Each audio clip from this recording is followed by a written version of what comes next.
Assalamualaikum warahmatullahi wabarakatuh. Selamat bergabung kembali di pertemuan ke-11 di mata kuliah kalkulus lanjut. Pada pertemuan kali ini kita masih tetap membahas mengenai penerapan integral, berbeda dengan beberapa pertemuan sebelumnya. Pada pertemuan kali ini yang akan kita bahas adalah bagaimana menggunakan integral untuk menghitung panjang tali busur dan luas permukaan benda putar. Nah, untuk mengingatkan kembali apa yang sudah kita pelajari dalam penerapan integral pada beberapa pertemuan sebelumnya adalah tentang sebelumnya kita sudah bahas mengenai bagaimana cara menghitung luas daerah di atas sumbu X, di bawah sumbu X di antara dua kurva menggunakan integral. Kemudian bagaimana cara kita menghitung volume benda putar menggunakan metode cakram, metode cincin, dan metode kulit tabung dalam menggunakan integral juga. Nah, untuk pertemuan kali ini yang akan kita bahas adalah bagaimana menerapkan integral untuk menghitung luas permukaan benda putar dan panjang tali busur. Nah, sebelumnya, untuk mengingatkan kembali yang dimaksud dengan kurva bidang, misalnya kita memiliki bidang sumbu XY, kemudian ada kurva Y sama dengan sin X, atau untuk kurva Y X kuadrat, kemudian ada tali seperti ini, yang melingkar-melingkar seperti ini. Nah, untuk menggambarkan lingkaran X kuadrat dan Y kuadrat, ingat kembali trigonometri. X di sini adalah A cos T. Kemudian Y di sini adalah A sin T, di mana T-nya itu adalah 0 sampai dengan 2V. Nah, kemudian asumsikan T ini adalah sebagai waktu dan X dan Y sebagai partikel pada waktu T. Ubah T disebut sebagai parameter. Jadi kalau dalam trigonometri ini kan T ini biasanya disebut sebagai sudut, tapi di sini kita asumsikan T ini adalah waktu, kemudian X dan Y adalah partikel pada waktu T, peubah T disebut sebagai parameter. Jadi titik XY ini bisa berubah dengan adanya perubahan sudut T kalau dalam trigonometri, tapi kalau untuk asumsi seperti ini, si titik XY ini akan berubah terus bergerak misalnya berubah ke sini, ke sini, ke sini, ke sini, itu berdasarkan waktunya. Ingat di jam ya, jam itu kan bergerak misalnya ke bawah detiknya, maka dia akan berubah-berubah seperti ini.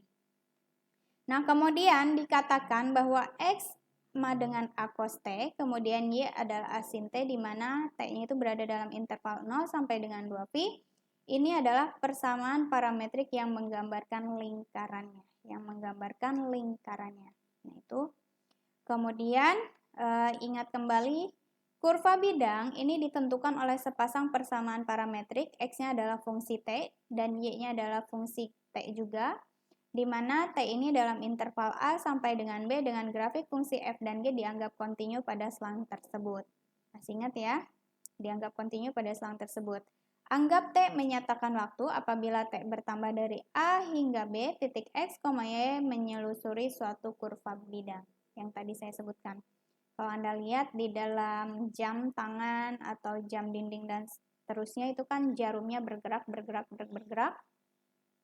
Nah, itu dapat dijadikan sebagai contoh dari sebuah kurva bidang.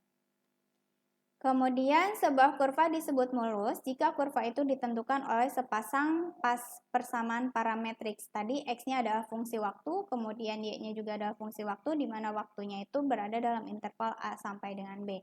Kalau di dalam jam kan waktunya itu intervalnya hanya dituliskan 1 sampai dengan 12.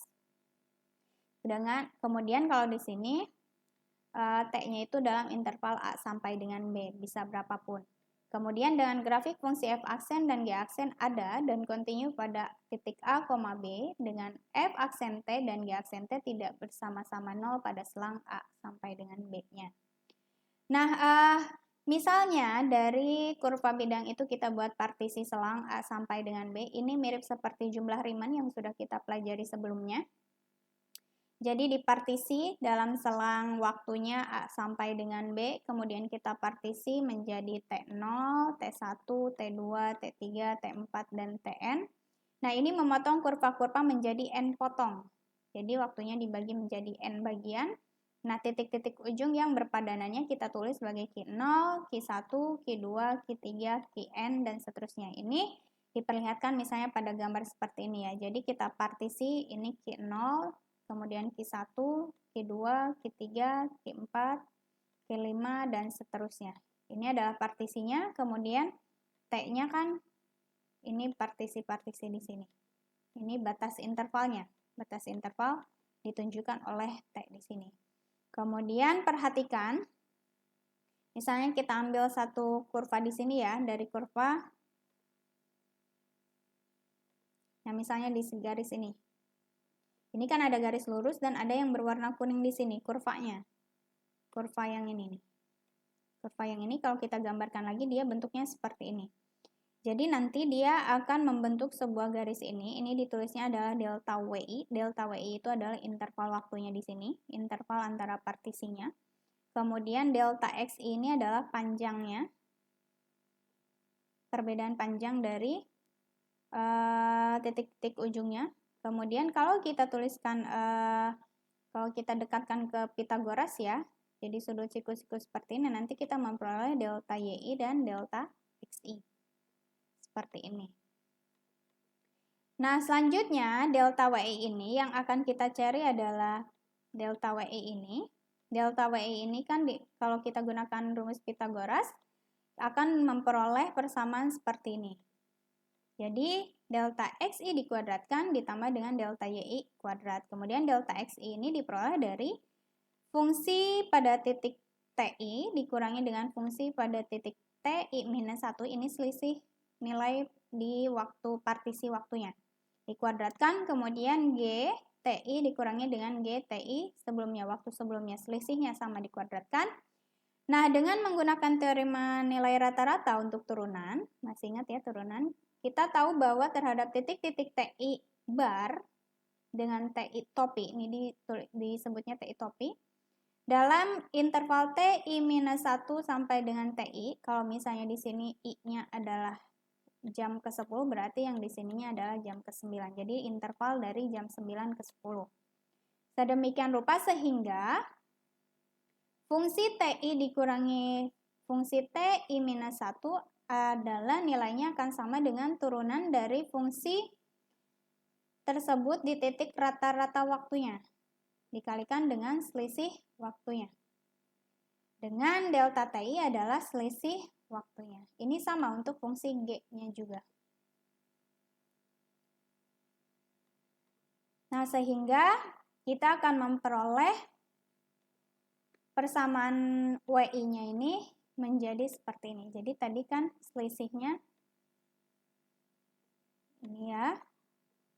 Kita memperoleh persamaan seperti ini. Delta TI-nya dikeluarkan. Nah, sehingga panjang total dari garis poligonnya, masih ingat dalam jumlah Riemann ya, berarti panjang dari garis-garis poligonnya itu kalau dibentangkan itu adalah jumlah dari semua partisinya. Nah, sehingga kita gunakan sigma, sigma di sini ditambahkan dengan panjang dari setiap titik waktunya, dikalikan dengan selisih waktunya.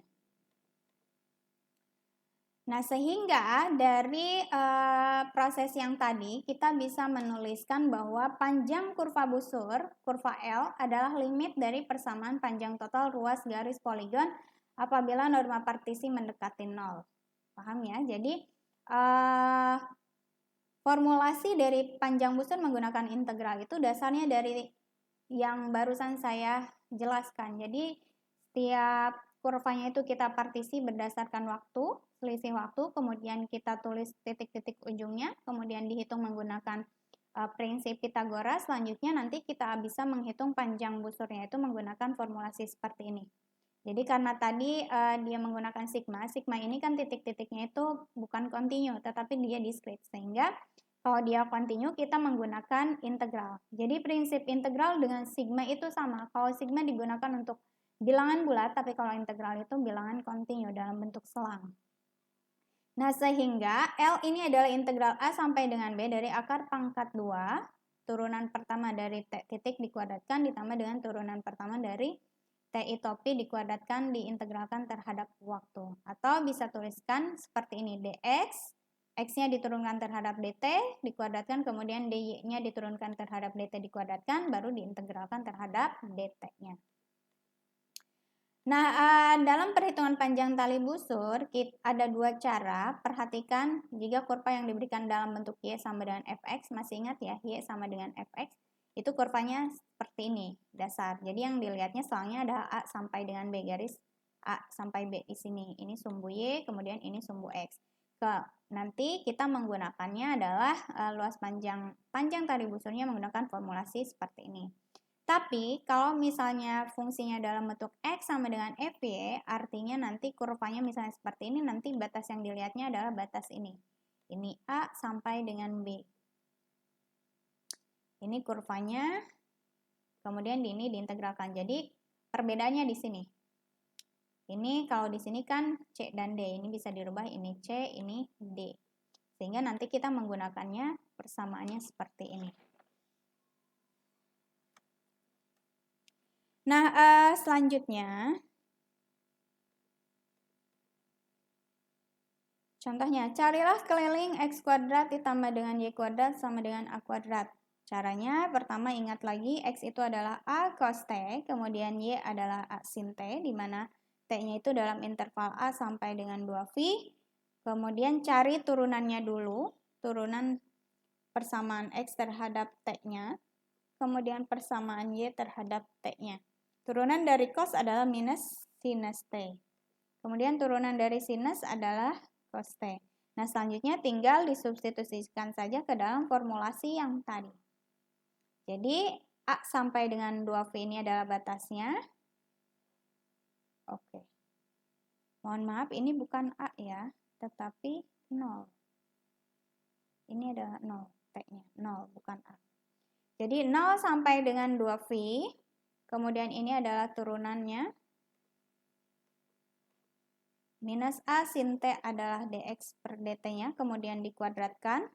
Kemudian A cos T adalah dy per dt-nya, kemudian dikuadratkan, diintegralkan terhadap dt.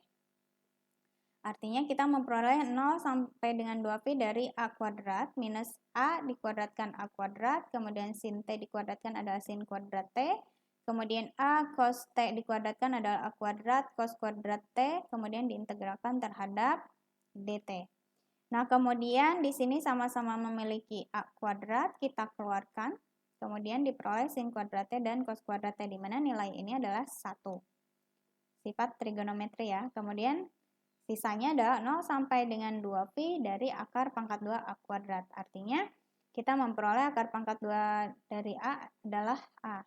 Ini adalah integral 0 sampai dengan 2phi A dt. A adalah sebuah konstanta diintegralkan terhadap dt, maka diperoleh AT. Nanti tinggal substitusikan. Ini tidak akan saya tuliskan karena sudah selalu kita bahas pada pertemuan-pertemuan sebelumnya. Substitusikan batas atas dikurangi dengan batas bawah, nanti akan diperoleh panjangnya adalah 2phi A. Nah, ini keliling lingkarannya adalah 2phi A satuan panjang atau satuan keliling. Paham ya? Nah, selanjutnya contoh yang kedua, carilah panjang ruas garis dari titik A 0,1, ini adalah titik A-nya, sampai dengan B 5,13. Kemudian fungsinya adalah Y sama dengan 12/5X ditambah dengan 1. Nah, perhatikan di sini, ini adalah fungsinya dalam bentuk Y sama dengan Fx. Sehingga tadi kita gunakan formulasinya adalah integral dari A sampai dengan B dari 1 ditambah dengan dy per dx dikuadratkan terhadap dx.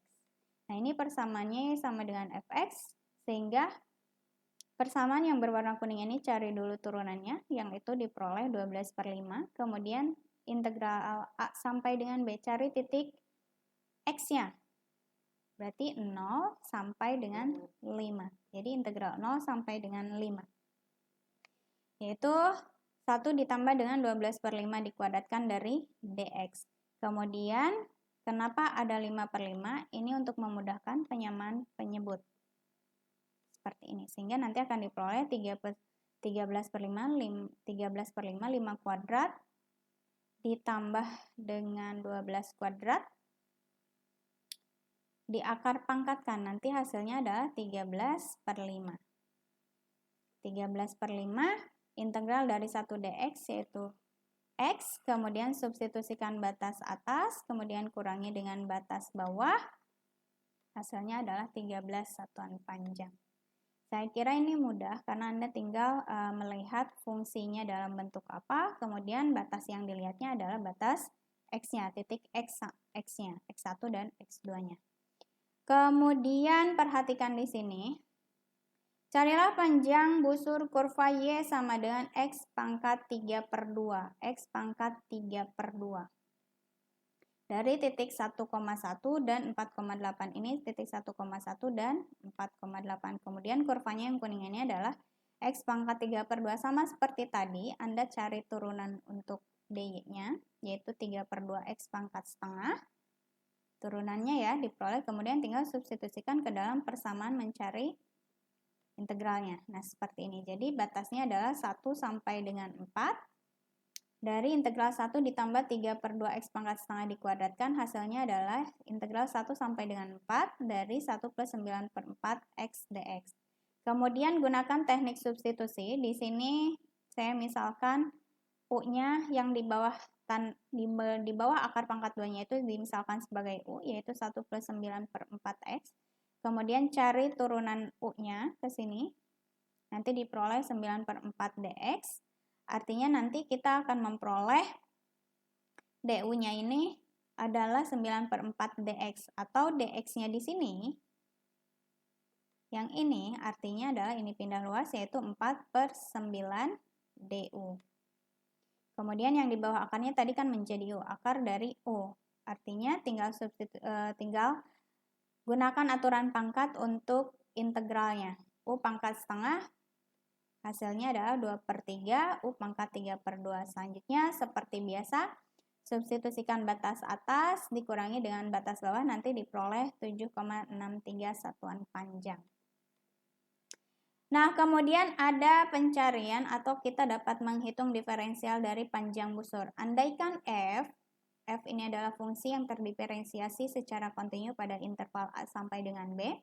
Untuk masing-masing X dalam A sampai dengan B, definisikan Sx dengan integral A sampai dengan B dari akar pangkat 21 plus F aksen du dikuadratkan dan diintegralkan terhadap du-nya. Maka Sx ini memberikan panjang busur kurva Y dalam fungsi U dari titik A FA ke X Fx berdasarkan teorema kalkulus pertama. Masih ingat di kalkulus pertama ya?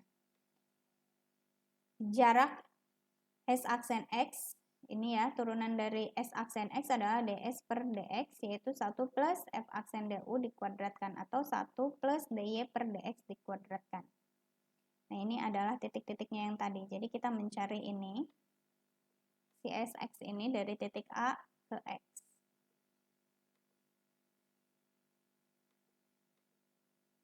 Nah, jadi ds ini adalah diferensial dari panjang busur, sehingga dapat dituliskan lagi ds itu adalah akar dari 1 plus dy per dx dikuadratkan dikalikan dengan dx.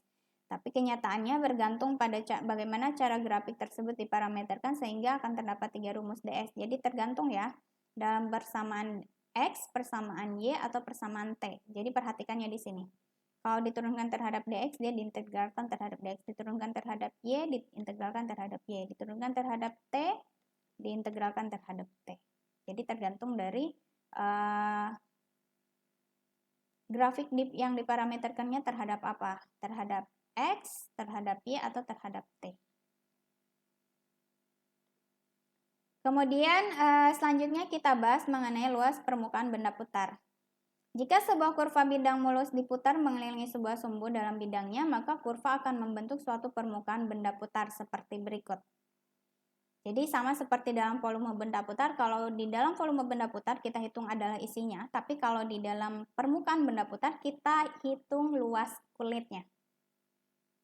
Tapi berbeda dengan metode kulit tabung. Kalau kulit tabung kan nanti tetap dilihatnya adalah baloknya. Kalau direntangkan dia membentuk balok, isinya juga tingginya atau lebarnya itu diperhitungkan. Tapi kalau di sini adalah permukaannya saja, kulitnya saja. Nah, sebuah kerucut terpancung adalah bagian permukaan kerucut yang terletak antara dua bidang yang tegak lurus pada sumbu kerucut. Jika kerucut terpancung mempunyai jari-jari R1 dan R2, sedangkan tinggi miring L, maka luas A diberikan seperti ini. Luas A adalah 2V dikalikan jari-jari rata-rata dikalikan dengan tinggi. 2V dikalikan rata-rata dari jari-jari dikalikan dengan tinggi. Masih ingat ya, dalam metode kulit tabung. Nah, andaikan Y ini adalah kurva dari fungsi X dalam interval A sampai dengan B, tentukanlah suatu kurva mulus di setengah bidang atas dari bidang XY. Misalnya seperti ini kurvanya. Nah, buatlah partisi selang sama seperti jumlah Riemann, jadi kembali lagi akan selalu berhubungan dengan jumlah Riemann di partisi masing-masing, ini di partisi dalam selang A sampai dengan B. Kemudian nanti kurva terbagi menjadi N potong. Kemudian misalnya delta S ini adalah menyatakan panjang potongan ke I dan YIN adalah koordinat Y, sebuah titik potong tersebut. Apabila kurva diputar mengelilingi sumbu X, akan terbentuk suatu permukaan dan potongan khas tersebut membentuk pita sempit. Seperti ini nih. Nah, luas pita ini dapat dihampiri oleh luas sebuah kerucut terpancang tengah, yaitu 2V YI delta SI. Maka luas permukaan tersebut dihitung menggunakan ini. Jadi 2V integral A sampai dengan B dari Fx dikalikan integral dari ini ds-nya ya. Ini yang tadi kita bahas, ini ds-nya. Yaitu 1 ditambah dengan turunan pertama dikuadratkan diintegralkan lagi terhadap x-nya. Kalau fungsinya dalam bentuk x. Nah, contohnya seperti ini. Tentukan luas permukaan benda putar yang dibangun dari permukaan kurva Y sama dengan akar X, yaitu 0 sampai dengan 4 mengelilingi sumbu X. Mengelilingi sumbu X. Tinggal dihitung saja, yaitu menggunakan formulasi seperti ini.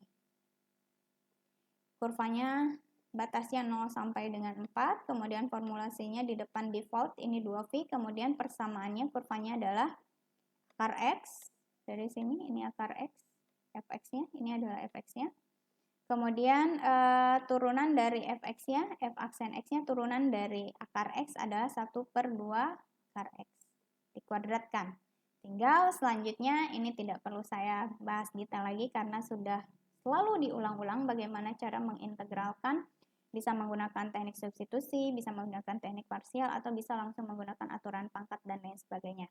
Nanti hasil akhirnya akan diperoleh pi per 6 dikalikan 17 pangkat 3/2 dikurangi dengan 1 pangkat 3/2. Nah, ini adalah luas permukaan benda putarnya, yaitu satuan luas. Nah, kemudian jika kurva diberikan secara parametrik X dalam fungsi X, Ft, di mana Y sama dengan GT dan T-nya ini interval A sampai dengan B, maka luas permukaan didefinisikan seperti ini. 2V integral A sampai dengan B Y ds atau 2V integral A sampai dengan B GT dikalikan dengan ds. Ini sama seperti yang sudah saya jelaskan. Ini adalah ds-nya. Yang tadi sebelumnya ya.